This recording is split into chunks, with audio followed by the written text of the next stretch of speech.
नमस्कार संस्कृत के प्रिय विद्यार्थियों, आप सभी का बहुत बहुत स्वागत है मैग्नेट ब्रेन्स हिंदी मीडियम पर। मैं पंकज तिवारी। जैसा कि मैंने आपसे वादा किया था कि मैं बहुत इसका अभ्यास कार्य लेकर के आऊंगा, तो एनसीईआरटी सॉल्यूशंस में लेकर के आया हूं। आपका पहला पाठ जो हमारा चल रहा है कक्षा 9वीं के विद्यार्थियों का, ध्यान रखना कि पहला पाठ हमारा चल रहा था भारतीय वसंत गीत, ठीक है ना, भारतीय वसंत गीत। उसी का हम आज अभ्यास कार्य करेंगे। तो आप लोग भी तैयार हो जाइए। पूरा पाठ हम लोगों ने बहुत अच्छे से तैयार किया और अच्छे से उसको पढ़ा भी है। उसके पूरे हमने चैप्टर का एक्सप्लेनेशन किया, एक एक भावार्थ को समझा, उसके शब्दार्थों को समझा और उसके अन्वय को भी पढ़ा है कि नहीं?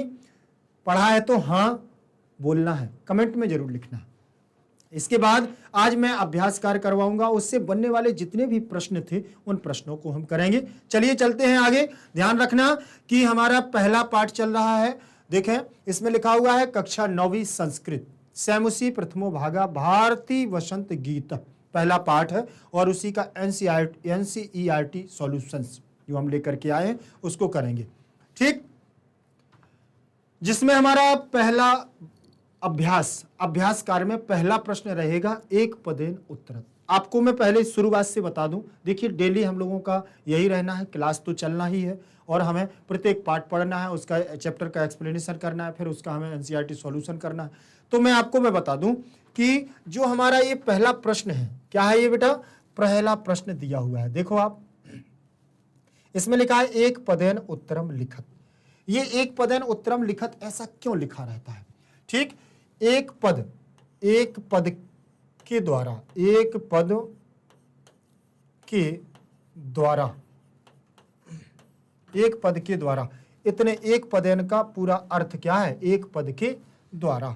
उत्तरम मन उत्तर को, एक पद के द्वारा उत्तर को, लिखत मन लिखो, लिखत मतलब लिखो, ठीक है। ये यहां पर इसका अनुवाद मैंने आपको किया है। क्या किया है बेटा? इसका अनुवाद किया है। अब आप पूछो कि सर यहां पर जो एक पद के द्वारा आ गया है ये कहां से आ गया है? जो यहां को आया है ये यहां से क्यों आया है? आपने इसको क्यों कह दिया है कि ये लिखो है? इसको तो कह सकते हैं लिखना भी तो कह सकते हैं, लिखो क्यों कहा? तो ये सारी आपके अंदर प्रश्न नहीं उठने चाहिए। इन प्रश्नों को उठने के लिए ही मैं इन पर चर्चा कर रहा हूं, ठीक। देखिए, मैं बात करूं कि एक पदेन जो लिखा हुआ है, आप लोगों ने कभी रूप देखे हैं? जैसे ये लिखा हुआ है, ये देखे हैं, फल के रूप आपने देखे होंगे, फलम, फले, फलानी, फलम, फले, फलानी। लिखा है कि नहीं लिखा बेटा? ये एक वचन का रूप है, ये द्विवचन का रूप है और ये हमारा बहुवचन का रूप है, ठीक बेटा। ये हमारा प्रथमा एक वचन, क्या है? प्रथमा विभक्ति। कौन सी विभक्ति है? प्रथमा विभक्ति है और प्रथमा विभक्ति का ये हमारा रूप यहां से शुरुआत हुआ, ठीक। अब इसी प्रकार से हमारे रूप चलते हैं और आप लोग पढ़ते भी हो, सारे आपकी बुक में भी आपको लिखे मिलते हैं, ठीक। इस प्रकार से ये आपके रूप चलते हैं। अब यहां प्रथमा द्वितीय समान है हमारा, यही आ जाएगा फलम, फलम, ठीक, फले, फले और फलानी। ये हमारा बिल्कुल सेम ऐसे ही आ जाएगा, क्योंकि जो नपुंसक लिंग के रूप होते हैं वो प्रथमा द्वितीय एक समान होते हैं। प्रथमा विभक्ति और द्वितीय विभक्ति में एक समान रूप बनते हैं। चलिए मैं बात करता हूं कि यहां पर पदेन की बात करनी थी, तो एक और मैं यहां पर करे ले रहा हूं। यहां पर एक रूप, एक विभक्ति का और बनाऊंगा, जिसमें तृतीय विभक्ति आपका नाम होगा। क्या होगा? तृतीय। फलेन, यहां आ जाएगा हमारा फलाभ्याम। क्या हो जाएगा? फलाभ्याम। और यहां हो जाएगा फलई। क्या हो जाएगा? फलई। ये बस, इससे आगे मैं नहीं बढ़ूंगा, अब आपको ही सीखना है, मैं आपको केवल बता रहा हूं, ठीक। यहां पर नपुंसक लिंग में रूप देखा, प्रथमा द्वितीय फलम, फलम, देखो फलम, फले, फलानी, फलम, फले, फलानी, ये एक समान बना हुआ है। तो जो ये पद बना हुआ है इसका भी बनेगा पदम, पदे, पदानी, पदम, पदे, पदानी, ठीक है। ऐसे आप इसके रूप चलाएंगे। अब तृतीय विभक्ति में आ गया, तृतीय विभक्ति में आया फलेन, तो बन गया पदेन। क्या बन गया? पदेन। समझ में आया कि नहीं? अब ये पदेन कहां से आया? तृतीय विभक्ति का एक वचन आ गया है, पदेन। अब तृतीय विभक्ति का एक वचन आ गया है और तृतीय विभक्ति में आपने के द्वारा का चिन्ह लगाया है। और के द्वारा कहाँ है? कारक का चिन्ह होता है। किसका? कारक का चिन्ह होता है से या के द्वारा। तृतीय विभक्ति से के द्वारा ये हमारा जो आया हुआ है, ये हमारा कहाँ से आया है? ये तृतीय विभक्ति कारक चिन्ह से आया हुआ है, से के द्वारा, तृतीय विभक्ति। तो इसका अर्थ होगा एक पद के द्वारा। अब उत्तरम में द्वितीय विभक्ति, जैसे फलम वैसे ही उत्तरम, उत्तरम उत्तरे उत्तराणी, उत्तरम उत्तरे उत्तराणी। तो द्वितीय विभक्ति में यहाँ उत्तरम हो जाएगा और इसका चिन्ह होता है क्या? द्वितीय विभक्ति का को चिन्ह होता है। क्या होता है? को। इसीलिए यहाँ पर क्या आ गया है बेटा? को आ गया है। आ गया कि नहीं आ गया? फिर लिखा हुआ है लास्ट में लिखत। अब मैं इसको रब करता हूं। ये लिखत कहां से आया है वो भी आपको बताना जरूरी है। अब देखना, एक बार आपको अच्छे से जान लोगे तो बिल्कुल भी परेशानी नहीं जाएगी, कहीं पर भी आपकी बुक में मिल जाए, आप बहुत जल्दी इसको समझ जाओगे। अब ये लिखत लगा है तो आपने एक लकार देखा होगा जिसे हम लोट लकार कहते हैं। कौन सा लकार है ये बेटा? लोट लकार। अब लोट लकार का अर्थ क्या होता है? आज्ञार्थक, आज्ञा देने वाला। लोट लकार का अर्थ क्या होता है? आज्ञार्थक, जिसे हम कहते हैं आज्ञा देने वाला। आज्ञा देने वाला जो होता है, तो इसमें हमारा जो प्रथम पुरुष, इसमें पुरुष भी होते हैं, प्रथम पुरुष, मध्यम पुरुष और उत्तम पुरुष। प्रथम पुरुष, मध्यम पुरुष और उत्तम पुरुष, तीन पुरुष होंगे, तीन वचन होंगे और तीन वचन होंगे, एक वचन, द्विवचन और बहुवचन। तो यहां से बात करेंगे हम आपको। तो प्रथम पुरुष में जो हमारा बनता है वो बनता है क्या? लिखत। क्या बनेगा बेटा?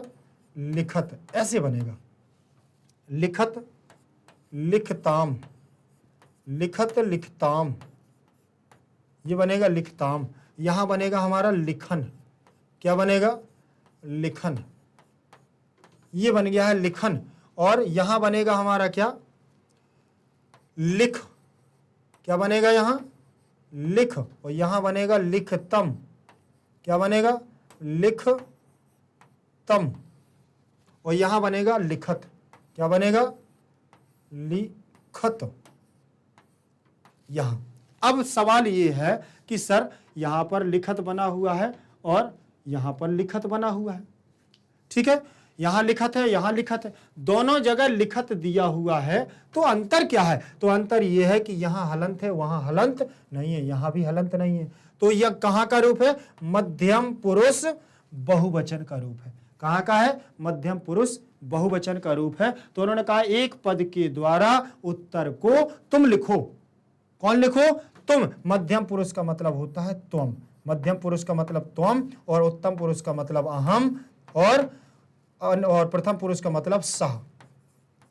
ठीक, तो तुम माने तुम क्या करो? एक पद के द्वारा उत्तर को लिखो। यहां से शुरुआत ऐसी। अब यहां से उन्होंने कह दिया एक पद के द्वारा तुम संस्कृत में उत्तर को लिखो। अब हमें क्या करना है? एक पद के द्वारा उत्तर को लिखना है। चलिए आगे देखें, एक पद के द्वारा हम उत्तर को लिखेंगे। सबसे पहले दिया हुआ है कवि ही काह संबोधयति। कवि क्या संबोधन कर रहा है, क्या संबोधित करता है, कवि किसके लिए संबोधित करता है? तो आपको मैं बता दूं कि काय के लिए करता है? सरस्वती माता को संबोधित करता है। वाणी की देवी सरस्वती को संबोधित करता है कि हे सरस्वती माता अपने नवीन वीणा को बजाइए। किसको संबोधित करता है? देखिए, कवि ही प्रथमा का एक वचन लगा हुआ है, प्रथमा का एक वचन। कवि के रूप आपने नहीं देखे हैं, मैं आपको बता दूं, कवि ही कविम, ऐसे रूप चलेंगे। कवि ही कविम, कवि ही कविम, कविना, कवि ही कविम कविना कवये, कवि ही कविम कविना कवये, कवेह कवेह, कवेह कवेह, कबऊ, कवे, हे कवे। ठीक है, हे कवे, ये विसर्ग हो जाएगा आपका। क्या हो जाएगा? सॉरी, विसर्ग नहीं, संबोधन। ठीक, अब यहां पर देखें आप, ये प्रथमा, द्वितीया, तृतीया, चतुर्थी, पंचमी, षष्ठी, सप्तमी और संबोधन। ठीक है बेटा, तो यहां पर हमारा जो रूप लगा है, बताओ आप कहां का लगा हुआ है? प्रथमा का लगा है कि नहीं लगा, प्रथमा विभक्ति। ये हमारे इकारांत पुल्लिंगवाची शब्द हैं। कभी कविम कविना कवये, कवे कवे कबऊ कवे। ऐसे में आप कवि के समान हरि के सीख लोगे।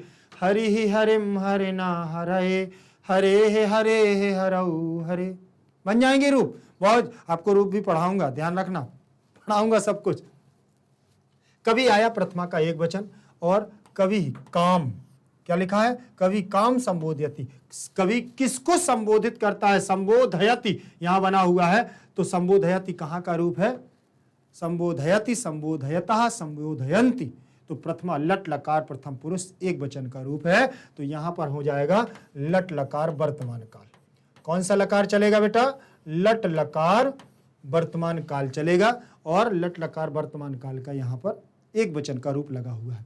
ठीक, तो उन्होंने कहा कवि किसको संबोधित करता है, कवि किससे बात कर रहा है, किससे कह रहा है कि अपने वीणा को बजाओ। तो आपने पूरा अगर पाठ पढ़ा होगा, अच्छे से पूरे पाठ को पढ़ लिया होगा, तो आपको पता चल जाएगा कि कवि किसके लिए कहता है कि हे सरस्वती माता अपने नवीन नए नए वीणा को बजाओ। तो नवीन वीणा की बात करता है कवि। ठीक, फिर इसके बाद कहा है कवि का वादय तुम वाणीम प्रार्थयति। कवि किसको बजाने के लिए वीणा सरस्वती से प्रार्थना करता है। किसको बजाने के लिए, देखो कवि किसको, वादयितुम माने बजाने के लिए, वाणी माने सरस्वती से, प्रार्थयति माने प्रार्थना करता है। किसको बजाने के लिए, तो वीणा। क्या आ जाएगा आंसर में, क्या आएगा बेटा, देखें वीणाम, क्या आ गया है, वीणाम।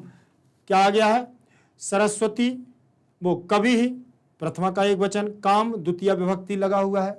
ठीक, काम किसका है, देखो ये स्त्रीवाची शब्द है, का काम, का काम, ये एक वचन का है, प्रथमा विभक्ति, सॉरी ये प्रथमा विभक्ति का है, ये द्वितीय विभक्ति का काम कश, कह काम केन, कह काम कया कश्या। ठीक, यहां इस प्रकार से हमारा रूप चाहे कया तृतीय आ जाएगा, ये काम आया है द्वितीय विभक्ति। ठीक, क्योंकि यहाँ स्त्रीवाची है ना, यहाँ सरस्वती है तो यहाँ काम लगा है, यहाँ भी वीणा है तो स्त्रीवाची है वीणा, इसलिए यहाँ भी काम लगा हुआ। तो कवि काम वादयितुम, यहाँ वादयितुम में तुमुन प्रत्यय लगा है। कौन सा प्रत्यय लगा बेटा, तुमुन प्रत्यय। अब ये सारी चीजें प्रत्यय वगैरह हम सारे आपको एक एक चीज बताएंगे, बिल्कुल परेशान नहीं होना, सब कुछ बताएंगे। ठीक, तो कवि किसको बजाने के लिए, वाणी माने सरस्वती को। अब द्वितीय विभक्ति लगा ना, वाणीम, ऐसा बना ना वाणीम, तो ये द्वितीय विभक्ति का रूप है, ध्यान रख लेना, यही का रूप है। तो सरस्वती को प्रार्थयति माने प्रार्थना करता है। तो किसको बजाने के लिए प्रार्थना करता है, वीणाम, द्वितीय विभक्ति में अभी मैंने बताया था, जैसे यहां बनोगा वीणा, वीणाम, वीणा वीणाम, यहां बनेगा जैसे रमा, रमाम, रमा रमाम, हो जाएगा कि नहीं हो जाएगा। तो ध्यान रखना, वीणा वीणाम रमा रमाम, बनेगा कि नहीं बनेगा। तो यहां पर वीणाम आ गया है द्वितीय विभक्ति का एक वचन। आगे चलें, फिर देखो कीदृशी वीणा निनादयितुम प्रार्थयति। किस प्रकार वीणा, किस प्रकार सरस्वती बजाती हैं, बजाने का प्रार्थना, किस प्रकार से सरस्वती से, किस प्रकार सरस्वती को बजाने के लिए प्रार्थना करते हैं कि किस प्रकार से आप वीणा बजाओ। अब देखना, कीदृशी माने किस प्रकार से, किस प्रकार, वीणा माने वीणा को, निनादयितुम माने बजाने के लिए, प्रार्थयति माने प्रार्थना करता है। कवि किसको बजाने की प्रार्थना करता है, सरस्वती से, वीणा को। लेकिन अब वीणा को, वीणा कैसा, किस प्रकार से बजाना है, उसकी निनाद, उससे प्रार्थना करता है, किससे, सरस्वती जी से, कि किस प्रकार से वीणा बजाओ। ठीक है, किस प्रकार से वीणा बजाने के लिए प्रार्थना करता है कि ऐसा बीजा नवीनमयीम, नवीनमयी, निनादय नवीनमये वाणी वीणाम, नवीन नई आवाज में, नई तरंग में, नए वीणा को, किस प्रकार की वीणा को बजाने की प्रार्थना करता है कि अपना नया वीणा बजाइए सरस्वती माता। हे सरस्वती, अपने नए वीणा को तुम क्या करो, बजाओ, जिससे हमारी मधुर तरंग की लहर फैल जाए, नदियां गाने लगे, कोयल कुहू कुहू करने लगे, और चंदन से सुगंधित पवन हवा नुदती नुदती मंदम मंदन क्या होने लगे, बहने लगी। इस प्रकार की मधुर मधुर रसमयी वीणा को बजाओ। तो यहाँ नवीनामयी, क्या नवीनामयी मतलब नए नए प्रकार से वीणा, नए वीणा को क्या करो, बजाओ। आगे दिया है गीतिम कथम गातुम कथयति, गीत को कैसे गाने के लिए कहता है। ठीक है ना। अब यहां पर भी देखना, गीतिम माने गीत को, द्वितीय विभक्ति लगी हुई है। यहां पर कौन सी विभक्ति लगी है बेटा, द्वितीय। कथम माने कैसे, कथम मतलब कैसे। गातुम माने गाने के लिए, गाने के लिए। अब के लिए कहां से आया है, क्योंकि तुम उन प्रत्यय लगा है, इसके अर्थ में हमेशा के लिए का अर्थ निकला। कथयति माने कहता है, कथयति का मतलब कहता है। तो जो कवि है, कवि किस प्रकार के गाने को कहने, गीत को गाने के लिए कहता है और बजाने के लिए कहता है। ठीक, तो यहां कथयति, कथयता, कथयंती लट लकार लगा हुआ है। क्या लगा है, लट लकार। लट लकार प्रथम पुरुष एक वचन का रूप बना हुआ है। कथयति, कथयता, कथयंती। ठीक, कथम माने कैसे, कैसे द्वितीय विभक्ति। गातुम में हमारी तुमन प्रत्यय, गीतिम में द्वितीय विभक्ति लगी हुई। किस प्रकार गीना बजाने के लिए बात करें, नवीन वाणिम, वाणिम वीणाम, मृदुम मीठे मृदुर स्वर में, मीठे स्वर में बजाने के लिए कहता है कि गीत को कैसे गाओ, बोले मृदुल मीठे स्वर में गाओ। सरसा, सरसा रसाला कदा लसंती। ठीक है ना, लसंती और सरसा मतलब रस के साथ, रस से पूर्ण, और सा रसाला माने आम्र, आम्र के पेड़। कदा माने कब, और लसंती माने लटकते हैं, कब सुशोभित होते हैं। लसंती माने सुशोभित होते हैं या शोभायमान होते हैं या अच्छे लगते हैं। तो रस से युक्त आम के पेड़ कब शोभायमान होते हैं, तो वसंती। कब शोभायमान होते हैं, वसंत ऋतु के समय। वसंत काल के समय हमारे आम के वृक्षों पर पीले पीले पीत वर्ण के पके हुए आम क्या होते हैं, शोभायमान होते हैं, लटकते हैं। ऐसा लगता है पंक्तिबद्ध होकर के। रसाला, रसाला आम का पर्यायवाची है। सा रसा माने रस के साथ लटके हुए आम वसंत ऋतु में हमें शोभायमान होते हैं, प्रतीत होते हैं। लसंती माने अच्छे लगते हैं। ठीक, लसति लसता लसंती, यहां ये हमारा प्रथमा का बहुवचन, वो ये लट लकार प्रथम पुरुष एक वचन का वो बहुवचन का रूप लगा हुआ है। लसति लसता लसंती। रसाला माने आम, प्रथमा का बहुवचन लगा हुआ है। सरसाह रस के साथ, इसमें भी प्रथमा का बहुवचन लगा है। कदा लगा हुआ है, कब। कदा माने कब, ये अव्यय क्या है हमारा, ये प्रश्नवाचक चिन्ह है लेकिन अव्यय है। ठीक, कदा माने कब। ठीक है, ध्यान रखना। बसंती माने बसंत में, बसंत ऋतु में, बसंत के काल में। तो सप्तमी विभक्ति का एक वचन लगा है। क्या लगा है बेटा, सप्तमी विभक्ति। किस धातु से बना है, वस धातु से बना हुआ है। किस धातु से, वस धातु से बना है। वसंते, बसंत ऋतु। ठीक, बसंत ऋतु है इसलिए वस धातु से कह सकते हैं। बाकी ऐसे रूप भी चलेगा हमारा, बसते वसेते वसंते, आत्मने पद में रूप चलेगा, निवास करने के अर्थ में हो जाएगा। ठीक है ना। तो अभ्यास का प्रश्न क्रमांक दूसरा आ गया है। पहला प्रश्न हम लोगों ने एक पद के द्वारा जो हमारे उत्तर थे उनको हमने क्या किया, पूरा किया। अब लिखा हुआ है पूर्ण वाक्यन उत्तरम लिखत। पूर्ण वाक्य के द्वारा उत्तरों को क्या करना है बेटा, लिखना है। पूर्ण वाक्य के द्वारा, ये वहां आया था एक वाक्यन, यहां आया है पूर्ण वाक्यन। एक पदेन आया था वहां, सॉरी वहां आया था एक पदेन, ऐसा लिखा था ना, एक पदेन। यहां आया है पूर्ण वाक्यन।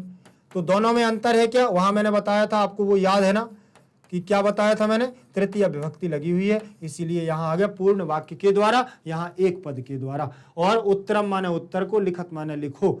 सेम बिल्कुल, कुछ नहीं इतना परिवर्तन हुआ है, लेकिन विभक्तियां वही हैं जो उसमें लगी थी, वही विभक्तियां। यहां एक पद में, वहां एक पद में अंतर उत्तर देना था, और यहां पर उत्तर देना है बेटा पूर्ण वाक्य में। मतलब पूर्ण वाक्य कोई ज्यादा कठिन नहीं होता। क्यों नहीं होता, क्योंकि यहीं का यहीं जोड़ दिया जाता है। जहां ये क्वेश्चन मार्क बने हुए ना, इसके स्थान पर शब्द को जोड़ दिया जाता है, और बहुत जल्दी हम इसको और ज्यों कहते हैं लिख दिया जाता है। देखो, कवि ही वाणिम, कवि हिम वाणी, कवि ने मतलब कवि ने सरस्वती को क्या कथयति माने कहता है, सरस्वती को क्या कहता है। ठीक, कवि वाणी को क्या कहता है, तो देखो कवि वाणी को क्या कहता है, देखो कवि ही वाणिम नवीनाम वीणाम वादयितुम ललित नीति लीनाम गीत मृदुम चा गातुम कथयति। ठीक, इतना जोड़ देना है। ये हमारा प्रश्न है। यहां से तो हमारा ये क्या है, ये प्रश्न है, और यहां हमारा प्रश्न है। ये हमारा प्रश्न का ही है, इतना, ये हमारा प्रश्न, इतना जोड़ना है, इतना बीच में जोड़ देना। इसमें तो ज्यादा जुड़ गया है, कोई नहीं है, लेकिन आप अगर पंक्ति आपको याद हो जाएंगी, गीत आपको याद हो जाएगा तो बन जाएगा।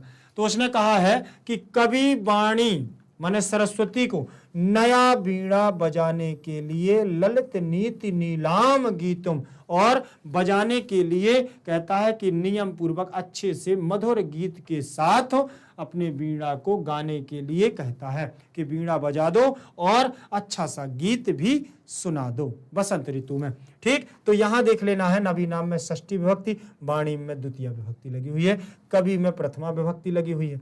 यहाँ प्रथमा विभक्ति लगी है, यहाँ द्वितीय विभक्ति, यहाँ षष्ठी विभक्ति। कौन सी विभक्ति? षष्ठी विभक्ति लगी हुई है। यहाँ पर भी द्वितीय विभक्ति लगी हुई है।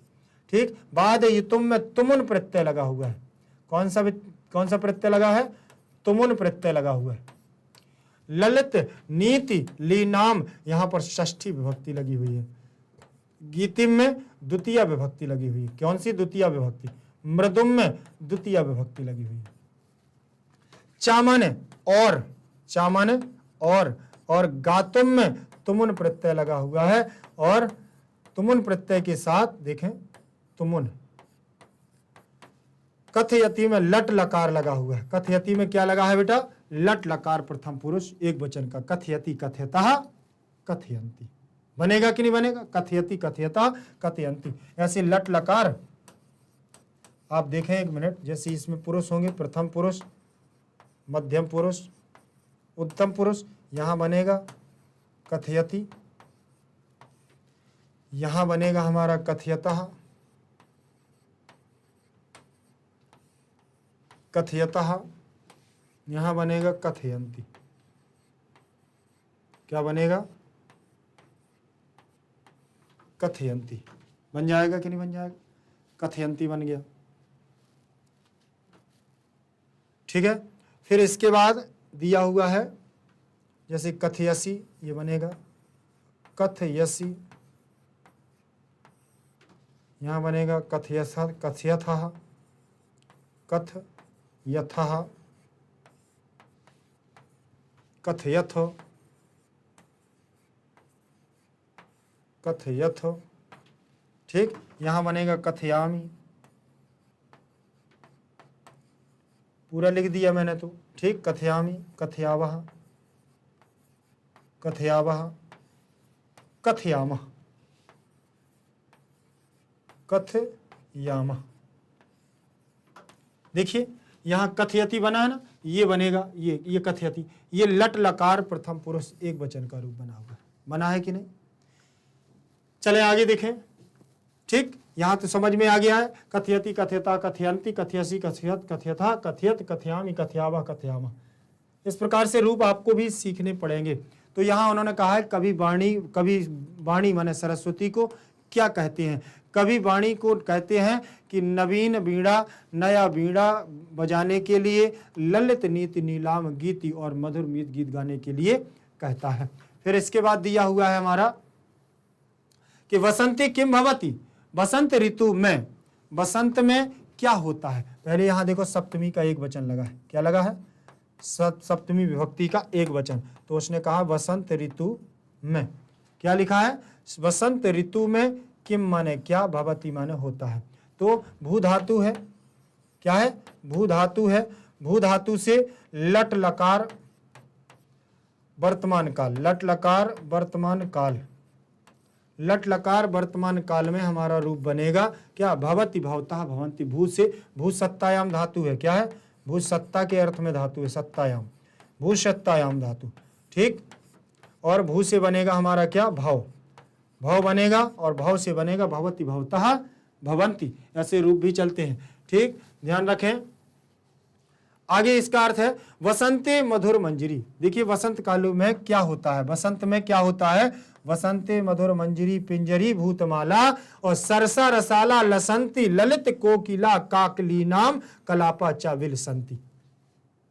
बसंत ऋतु में मधुर मंजरी अर्थात आम की फूल, आम के वृक्ष के फूल, पिंजरी भूतमाला, और वहां पर सरसा रस के साथ आम लटकते हुए शोभायमान, ललित अच्छी सुंदर कोकिल की काकली आवाज कलापाह, ठीक, और सुनाई देती है, और कलकल की आवाज में जल और क्या है, और बिल शांति, सब कुछ वहां पर शोभायमान दिखाई देता है। ठीक, तो यहां पर भी देखो मधुर मंजरी में एक वचन, पिंजरी इसमें हमारा प्रथमा का बहुवचन, सरसा में प्रथमा का बहुवचन, रसाला में प्रथमा का बहुवचन, ये बहुवचन लसंती लगा हुआ है। सब बहुवचन में, तो ये भी हमारा बहुवचन में ही होगा। ललित कोकिला काकली नाम, ये षष्ठी का एक वचन, वो षष्ठी का बहुवचन। यहाँ कलापा में प्रथमा का बहुवचन चा माने और, विलसंती में भी बहुवचन का लगा हुआ है, प्रथमा का बहुवचन, प्रथम पुरुष बहुवचन, विलसती विलसता विलसंती। ठीक, इसके बाद दिया हुआ है हमारा तीसरा, इसका प्रश्न तीसरा है पूर्ण वाक्य में कि सलिलम तो वीणाम आकर्ण्यम कथम उच्चलेत। सलिलम, सलिलम जल के साथ तुम्हारा वीणा में आकर, तुम्हारी आवाज को, वीणा की आवाज को सुनकर के, आकर्ण माने वीणा की आवाज को, वीणाम लिखा ना, वीणाम, तो षष्ठी वीणा को सुनकर, तो वीणा द्वितीय विभक्ति लगी, वीणाम को, वीणा को सुन करके, देख तो माने तुम्हारे वीणा को सुनकर के, सलिलम माने पानी में, उच्चलित, उच्चलित माने क्या हुआ, क्रीडाम, क्या हुआ था, कैसे कैसे उच्छलित हुआ था, तो क्रीडा युक्तम, क्रीडा युक्तम, सलिलम सलीलम, लीला के साथ, लीला के साथ, या क्रीडा युक्तम उच्चलित, किस प्रकार से उच्छलित हुआ था पानी, सालीलम, सालीलम का मतलब सालीला के साथ, या क्रीडा के साथ, या खेल के साथ। ऐसा लग रहा था जैसे तुम्हारे इस वीणा की आवाज को सुनकर के नदी का जल क्या होने लगा, क्रीडा करने लगा हो, खेलने लगा हो, ऐसा मुझे प्रतीत हो रहा था, ऐसा प्रतीत हो रहा था कि सालीलाम, वीणाम आकर्णम, वीणाम आकर्ण्य, सलीलम सालीला के साथ द्वितीय विभक्ति, और क्रीडा युक्तम उच्चलित। ठीक, इसके बाद तीसरा दिया है कवि कस्याह तीरे मधुर मधुमाधवी नाम नताम पंक्ति बद्ध अवलोक वीणाम वादयितुम भगवती भारती कथयति। और कवि किसके तीर पर मधुमाधवी का नताम को नत मान कर क्रम पंक्ति के साथ क्या होगा, पंक्ति के बद्ध होकर के देख करके वीणा को बजाने के लिए भगवती भारती को कहता है। किसके तीर पर, तो कालिंद्या यमुना, ठीक है ना, कालिंद्या आत्मजा यमुना के तीर पर। कवि भगवतीम भारतीम, देखो कवि, कवि प्रथमा का एक वचन, भगवती में द्वितीय विभक्ति एक वचन, भारती में द्वितीय विभक्ति, कालिंदात्मजायाः षष्ठी का एक वचन, मतलब यमुना नदी के तीरे माने तीरे पर, किनारे पर, मधुमाधवी नाम नताम पंक्तिबद्ध होकर के, अवलोक माने देख करके, वीणा माने वीणा को, वादयितुम माने बजाने के लिए, कथयति माने कहता है। और भगवती कालिंदी अर्थात यमुना के किनारे पर उनको पंक्तिबद्ध होकर के मधुर मधुर मीठे मीठे क्या स्वर में वीणा को बजाने के लिए कौन कहता है, सरस्वती से कवि कह रहा है। ठीक, देखिए इसमें द्वितीय, इसमें द्वितीय, इसमें षष्ठी का एक, तीरे में सप्तमी का एक वचन, इसमें षष्ठी का बहुवचन, नताम में द्वितीय विभक्ति, अवलोक में ल्यप प्रत्यय लगा हुआ है, वीणाम में द्वितीय विभक्ति, वादितु में तुमिन प्रत्यय, कथयति में लट लकार प्रथम पुरुष एक वचन। आगे देखें, आगे देखेंगे प्रश्न क्रमांक रहेगा तीसरा। प्रश्न क्रमांक क्या रहेगा, तीसरा रहेगा, और इसमें दिया हुआ है कि का स्तंभे, क्या दिया है, का स्तंभे पदानी, जो एक दो पार्ट है, एक का स्तंभ और दूसरा खा स्तंभ। का स्तंभे माने का स्तंभ में, पदानी माने पदों को, पदम पदे पदानी माने पदों को, का स्तंभ में पदों को रखा गया है, खा स्तंभे, और खा स्तंभ में भी कुछ पद हैं, तो तेसाम पर्याय पदानी दत्तानी, और खा स्तंभ में जो पद दिए हुए हैं वो ये वाले पद के पर्यायवाची शब्द दिए हुए हैं। तानी चित्वा पदानाम समक्षे लिखत, उनको चुन करके इनके सामने लिखो, इनको चुन करके इनके सामने लिखो। बस इसमें ये बात ध्यान रख लेना कि जब कभी क्या होता है हम लोग समझ नहीं पाते हैं कि इसमें लिखना क्या है, तो आप देखो कि का स्तंभ में खा स्तंभ में दो शब्द दिए हुए, वो कह रहे तेसाम माने उनके, पर्याय पदानी माने पर्यायवाची शब्दों को, दत्तानी माने दिया गया है, तानी माने उनको, चित्वा माने चुन करके, पदानाम माने इन पदों से क्या करो, समक्ष माने साथ में, उनके पास में, समक्ष माने लिखत माने लिखो, सीधा सीधा दिया हुआ। समक्ष माने समक्ष में, पास में, तो इसमें सप्तमी का एक वचन। स्तंभ माने स्तंभ में, तो स्तंभ माने एक पार्ट में, तो इसमें सप्तमी का एक वचन, इसमें सप्तमी का एक वचन। पर्याय पदानी में प्रथमा का बहुवचन, इसमें भी दत्तानी में प्रथमा का बहुवचन। तानी, तानी ये भी हमारा बहुवचन पद है। तत्ते तानी, तत्ते तानी बहुवचन पद है, ठीक। पदानाम में भी षष्ठी का बहुवचन, समक्ष में सप्तमी का। चित्वा में ची धातु है, चुनने के अर्थ में कित्वा प्रत्यय लगा हुआ है। चलिए, इतनी गहराई में जाने की जरूरत नहीं है, बस इतना समझ जाओ कि पहले जो एक पार्ट दिया हुआ है उस दूसरे पार्ट में पर्यायवाची शब्द हैं, उनको हमें लिखना है। सरस्वती किसके लिए कहा गया है? सरस्वती किसे कहा जाता है? वाणी को कहा जाता है, ठीक। आम्रम किसे कहा जाता है? तो रसालम, ठीक है ना, रसालम कहा जाता है। पवन किसे कहा जाता है? तो समीर को कहा जाता है। तटे किसके लिए कहा जाता है? तीरे को कहा जाता है। भ्रमणाम किसको कहा जाता है? अलीनाम को कहा जाता है। भ्रमणाम माने भौरा, भौरा किसे कहा जाता है? अलीनाम को, पर्यायवाची शब्द है। तटे माने तीर, किनारा, तो किनारा ये हो जाएगा तीरे, ठीक। पवन माने हवा, और समीर का पर्यायवाची होता है पवन, ठीक। आम्रम माने आम, तो रसालम, रसाल क्या होता है? आम का पर्यायवाची होता है। सरस्वती वाणी, बाक देवी, बागेश्वरी, ठीक, बागीश्वरी, ये सब हमारे क्या है? सरस्वती वाणी के पर्यायवाची हैं। तो यहां पर देख लेंगे। अब इसमें एक मिनट देखो, सबसे बड़ी बात तो है कि इसमें प्रथमा का एक वचन लगा, तो इसमें प्रथमा का एक वचन लगा है, इसमें प्रथमा का। आम्रम में इसमें एक वचन लगा है, तो आम्रम के बाद रसाला में भी प्रथमा का एक वचन लगा है। पवना में प्रथमा का एक वचन लगा है, तो समीरा में भी प्रथमा का एक वचन लगा है। तटे में सप्तमी का एक वचन लगा है, किसका? सप्तमी विभक्ति का एक वचन लगा है, तो तीरे में भी सप्तमी विभक्ति का एक वचन लगा है, ठीक। भ्रमणा नाम में भी देखो षष्ठी का बहुवचन लगा है, किसका? षष्ठी का बहुवचन लगा है, तो अली नाम में भी षष्ठी का बहुवचन लगा हुआ है। लगा है कि नहीं लगा? तो सबसे अच्छी बात तो है कि जिसमें जो जो लगा होता है वही उसका पर्यायवाची होता है, अर्थात ऐसा ना भी बनते हो तो भी ये आपको दिमाग में लगाना है कि कौन में क्या हो सकता है, ठीक। इसमें अणाम, इसमें नाम, इसमें रे, इसमें टे, इसमें रे, इसमें पौनः, इसमें रसालह, इसमें आम्रम, इसमें रसालह, इसमें पौनः, इसमें समीरह, इसमें सरस्वती, इसमें वाणी, ठीक। तो ये कहीं ना कहीं हमारा 90% मैच कर जाता है, तो ये भी आपका सॉल्व हो जाएगा बहुत अच्छे से। एक बार देख लीजिए, ये आप देखें, इसका आंसर देख लें। सरस्वती देखो वाणी को कहा गया है, आम्रम किसे कहा गया? रसाल को कहा गया है, पवना समीर को कहा गया, तटे तीर को कहा गया, भ्रमणा नाम अली नाम को कहा गया। ये सीधे सीधे आप मिला सकते हो, ठीक। चले आगे देख लें। प्रश्न क्रमांक अब हमारा रहेगा चौथे नंबर का। चौथे नंबर का प्रश्न हमारा क्या कहता है, ध्यान से सुनना है।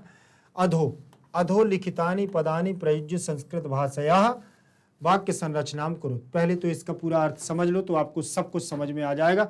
अधः लिखित, क्या लिखा है? अधः, अधः लिखितानि, क्या लिखा है बेटा? अधः लिखितानि। तो यहां देखो विसर्ग के स्थान पर वहां ओ दिख रहा होगा, अधो लिखा है ना, ऐसे लिखा है, वहां ऐसा लिखा ना अधो, तो यहां पर अधो आप कह सकते हैं अधा। कैसे? क्योंकि पीछे ला है, अंतस्थ व्यंजन है, तो आपने अभी संधियां हो सकता है पढ़ भी ली हो, ना भी पढ़ी हो। अगर जितना भी आता है उस प्रकार से आप कमेंट में सेक्शन में लिख सकते हो। अगर आपको समझ में आ रहा हो तो भी आपको हाँ लिखना है, और नहीं समझ में आ रहा है तो ना लिखना है, कि मुझे तो पता चले कि आपको कितना समझ में आ रहा है, ठीक है ना बेटा। आपको ध्यान रखना है, क्योंकि आप जब तक कोई हमारे साथ प्रतिक्रिया नहीं करेंगे, कोई रिएक्शन नहीं देंगे, पता नहीं चलेगा, तब तक हम आप उसमें सुधार कैसे करेंगे? आप भी सुधार नहीं कर पाएंगे, मैं भी नहीं कर पाऊंगा। तो ध्यान रखना है बेटा, बताना जरूर है कि कहाँ पर आपको समझ में आ रहा है, कहाँ पर नहीं आ रहा है। ज़्यादा जल्दी पढ़ा रहे हो तो बता देना, ठीक। ज़्यादा जल्दी बता रहे हो तो भी आप हमें क्या है, बता जरूर देना। ध्यान रखना, क्योंकि अद्भुत बैच का जो उद्देश्य है वो आपको परफेक्ट तरीके से देने का है, कि आपको कहीं पर ये नहीं होना चाहिए कि हमारे द्वारा ये मिस्टेक हो गया है।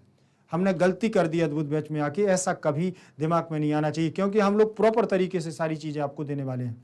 चलें, तो यहां पर विसर्ग के स्थान पर हमारा ऊ हो जाएगा, आ और ऊ का गुण हो जाएगा, यहां ओ हो जाएगा, तो ये मिल जाएगा अधो। अधा, अधो माने होता है नीचे। अधो का मतलब क्या होता है बेटा?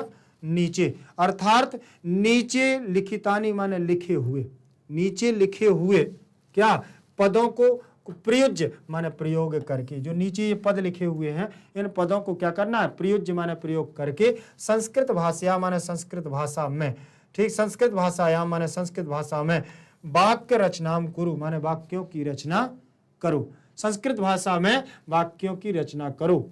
ये यहां पर उन्होंने कह दिया है कि नीचे जो हमारे शब्द दिए हुए हैं इनको हमें वाक्यों में प्रयोग करना है। देखें ये सारे वाक्य बने हुए हैं। देखें निनादय, सबसे पहले वाक्य दिया हुआ है निनादय, दिया है ना। अब यहां से मैंने आपको ये क्यों सीधे लिख दिए हैं? क्योंकि आपको ऐसे बनाना है। अब आप कैसे बनाओगे वो यहां पर समझिए। जैसे पहली बात तो आपके पाठ में दिए हुए हैं, पाठ में दिया है निनादय माने बजाने की बात करना है, तो आप सीधे उठाओ शारदे मधुराम वीणाम निनादय, मतलब हे शारदा मैया, मधुराम माने मीठे, मधुर, वीणाम माने वीणा को बजाओ, मधुर मधुर क्या करो? मधुर वीणा को बजाओ। हे शारदा भवानी, अगर ये सब शारदे नहीं लिखना तो आप अपनी पुस्तक से क्या उठाओ? वाणी उठा लो, वाणी जो आपके में वाणी दिया है ना, तो आप वाणी उठा लो, वाणी मधुराम वीणाम निनादय, तो आपको और सरल लगेगा। अभी मैंने शारदे इसमें जोड़ दिया है, तो आप इसमें वाणी ज्यों का त्यों उठा करके अपनी बुक से आप सीधा लिख सकते हो, वाणी मधुराम वीणाम निनादय, एक वाक्य बनाना है। ठीक, फिर दूसरा दिया है मंदम मंदम, मंदम मंदम माने धीरे धीरे, तो इसमें है प्रातः मंदम मंदम वायु प्रसरति, इसमें उसने कहा है कि प्रातः काल सुबह सुबह धीरे धीरे वायु माने हवा, प्रसरति माने चलती है, ठीक, या बहती है। तो आप इसमें कह सकते हो कि यहां प्रातः की जगह आप कर दो रामः, रामः मंदम मंदम चलति, ऐसे कह सकते हो, मंदम मंदम क्या है? चलति या गच्छति, राम धीरे धीरे जाता है, ऐसे भी कर आप बात कर, राम धीरे धीरे जाता है। कोई जरूरी नहीं है कि आप वाक्य यही बनाएं, आप सीधे सीधे कह सकते हो कि मंदम मंदम, ऐसे कर दो, मंदम मंदम मंदम नुदति नुदति पवना, ऐसे भी कर सकते हो, धीरे धीरे वायु चलती है, हवा चलती है। तो ऐसे आप बस प्रयोग करना है उन वाक्य प्रयोगों का, ठीक है। तो धीरे धीरे आप अगर प्रयोग करेंगे तो चल जाएगा।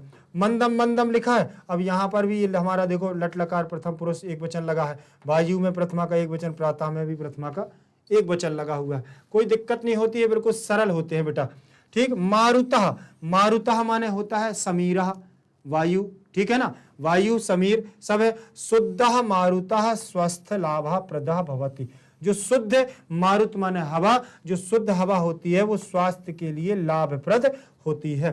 तो ये क्या जरूरत है, आप सीधे कह सकते हो कि मारुतः तीव्रम वहति, ऐसा कह दो, मारुतः मारुतः तीव्रम बहंति, बहंति, वायु तेज बहती है, हवा तेज बहती है, ऐसा भी कह सकते हो, कोई दिक्कत नहीं है बेटा, आप इनको बना सकते हो बिल्कुल। ये तो वाक्य केवल आपको फॉर एग्जांपल एक दिए गए हैं, तो आप ये इनको नोट तो कर ही लेंगे, ठीक, लेकिन आपको भी थोड़ा सा वाक्य प्रयोग बनाना है। जब मैं आपको थोड़ा 2-3 दिन हो जाएंगे ना, तो मैं आप लोगों को धीरे धीरे बीच बीच में थोड़ा थोड़ा ग्रामर भी देता जाऊंगा, जिससे कि आपका कंप्लीट होता जाएगा दोनों पार्ट, और आप बना पाएंगे। क्योंकि आपसे कुछ याद करवाने के लिए बोलूंगा कि आप शब्द रूप धातु रूप याद करते जाओ, जिससे कारक भी याद करवा दूंगा, जिससे आप थोड़ा थोड़ा क्या है शब्दों को समझना सीख जाओगे। हो सकता है आप लोग बहुत अच्छा पढ़ते भी हो, आप लोग पहले से तैयार भी किए हो, लेकिन अभी तो मैं तो आपके साथ पहली बार जुड़ रहा हूं ना, जब मैं आपके साथ पहली बार जुड़ रहा हूं तो आपको पढ़ना है, तो आप लोगों के लिए आपको मुझे जानना है और मैं आपको जानूंगा, ये सारी चीजें आपको ध्यान में रखना है, ठीक। फिर इसके बाद दिया हुआ है सलिलम, सलिलम माने होता है पानी, स्वच्छम सलिलम पानीयम, स्वच्छम सलिलम पानीयम, अर्थात स्वच्छ जल पीना चाहिए। पानीयम, ठीक है ना, पीना चाहिए, स्वच्छ जल को ही पीना चाहिए। पानीयम माने पीना चाहिए, सलिलम माने जल को, और स्वच्छम माने स्वच्छ, अच्छे स्वच्छ और पवित्र जल को पीना चाहिए। फिर इसके बाद दिया हुआ है सुमनः। सुमनः, सुमन माने होते हैं फूल, पुष्प। उद्याने मनोहरा, उद्यान माने बगीचे में, मनोहर माने अच्छे अच्छे, मनोहर मन को अच्छे लगने वाले, सुमना माने फूल, विकसति माने खिलते हैं। ठीक, तो उद्यान में, बगीचे में मन को अच्छे लगने वाले सुंदर सुंदर फूल विकसति माने खिलते हैं। ठीक, विकसति, विकसिता, विकसंति, ये भी हमारा लट लकार प्रथम पुरुष एक वचन का रूप है। सुमना में प्रथमा और मनोहरा में मन को अच्छा लगने वाला, उद्याने में सप्तमी विभक्ति का एक वचन लगा हुआ है। ठीक है बेटा, ज्यादा आपको कठिन लग रहा हो तो भी बता देना कि सर बहुत थोड़ा सा कठिन, आप सरल तरीके से पढ़ाइए, ऐसा भी आप बता सकते हैं मुझे, क्योंकि मैं आपको चाहता हूं कि आपको हर प्रकार से बताऊं, लेकिन ज्यादा कठिन लग रहा हो, क्योंकि मैं बहुत सारी चीजें बताता हूं, तो आपको अगर कठिन लग रहा हो तो आप बता देना। ठीक, बिल्कुल भी परेशान नहीं होना, पहला ही पार्ट है, अभी हम लोग कंट्रोल भी कर लेंगे। आपको किस लेवल के क्या चाहिए, आपको अगर और निम्न लेवल से चाहिए जिससे समझ में आ सके तो भी बता देना, और थोड़ा और उच्च लेवल से पढ़ना तो भी बता देना। अभी 1-2 दिन अपने को, दोनों लोगों को समझने में लगेगा, आपको पढ़ने में थोड़ा सा लगेगा कि मैं पढ़ा रहा हूं, आपको समझने में लगेगा, और मुझे भी आपको समझने में थोड़ा सा समय लगेगा, 1-2 लेक्चर की बात रहेगी, लेकिन बेटा हम लोग क्या करेंगे, अच्छे से पढ़ेंगे। ठीक, चले इसके बाद हमारा ये 5वें नंबर का प्रश्न आया है। 5वें नंबर के प्रश्न में दिया हुआ है कि प्रथम श्लोकस्य, जो पहला श्लोक था, आशयम, उसके आशय को हिंदी भाषया या आंग्ल भाषया व लिखत, हिंदी भाषा में या अंग्रेजी भाषा में क्या करो, इसका अर्थ, आशय लिखो, उसका आशय क्या है उसको हिंदी भाषा में लिखो। प्रथम श्लोक का जो पहला श्लोक था उसने कहा था कि हे सरस्वती माता, अपने नवीन वीणा को मधुर मधुर सुंदर सुंदर गीत में बजाओ, ऐसा पहला श्लोक में लिखा था ना। प्रथम श्लोक आशयम हिंदी भाषाया, हिंदी भाषा में, हे सरस्वती नवीन वीणा को बजाओ, सुंदर नीतियों से युक्त मधुर गीत गाओ। पहले श्लोक का यही अर्थ था, 2 पंक्ति थी, और उन्होंने कहा था कि हे सरस्वती माता, क्या बताया था, निनादय नवीनाम, निनादय नवीनाम मये वाणी वीणाम, वही तो है, निनाद है, बजाओ, हे सरस्वती माता, हे वाणी की देवी सरस्वती, तुम क्या करो, सरस्वती नवीन वीणा को बजाओ, और सुंदर सुंदर, देखो, सुंदर नीतियों से युक्त मधुर गीत भी हे सरस्वती माता सुनाओ। ठीक है ना। इस श्लोक से देखो यहाँ षष्ठी विभक्ति एक वचन लगा हुआ है, भाषया में, हिंदी भाषा में, हिंदी भाषायाम आंग्ल भाषाया याम, हिंदी भाषा में या आंग्ल भाषा में लिखो, तो यहाँ पर सप्तमी का एक वचन, यहाँ भी सप्तमी का एक वचन, वा माने और या अथवा, लिखत लोट लकार या लिखो, लोट लकार मध्यम पुरुष बहुवचन का रूप दिया हुआ है। समझ में आया आपको? कहीं कोई दिक्कत हो तो बताना। समझ में आया ना 5वां प्रश्न? ठीक है, अब हम 6 नंबर के क्वेश्चन पर चलें। ठीक, यहाँ लिखा हुआ है अधो लिखित पदानाम विलोम पदानी लिखत, नीचे लिखे हुए पदों को विलोम पदों में क्या करो बेटा, लिखो। नीचे लिखे हुए कुछ विलोम पद हैं और इनके विलोम पदों में लिखना है। जो नीचे ये शब्द हैं इनके विलोम पदों को क्या करना है, लिखना है। तो देखें कठोरम दिया हुआ है, तो कठोर माने कठोर होता है, ठोस, तो मृदुम हो जाएगा, ठीक है ना, मुलायम हो जाएगा, कोमल हो जाएगा। कटु माने कड़वा होता है तो मृदु हो जाएगा, मीठा। शीघ्रम माने तो तेज होता है, जल्दी जल्दी होता है, तो इसका मंदम मंदम भी हो सकता है। प्राचीन माने पुराना, तो नवीन माने नया हो सकता। नीरस बिना रस के तो सरस हो जाएगा ना, तो क्या हो, रसाल हो जाएगा। देखो कोमलम, कठोरम का क्या हो गया, कोमल हो गया है। कटु का मधुर हो गया, शीघ्रम का सनई सनई, प्राचीन का नवीन, और नीरस का सरस। इनके विलोम पद लिखने थे। देखें कठोर माने होता है कठोर, ठोस, ठीक है, तो कोमल माने मुलायम, कटु माने कड़वा और मधुर माने मीठा, शीघ्रम माने जल्दी, सनई सनई माने धीरे धीरे, और प्राचीन का मतलब पुराना, नवीन का मतलब नया, और नीरस का मतलब जिसमें रस ना हो, और सरस का मतलब जिसमें रस हो।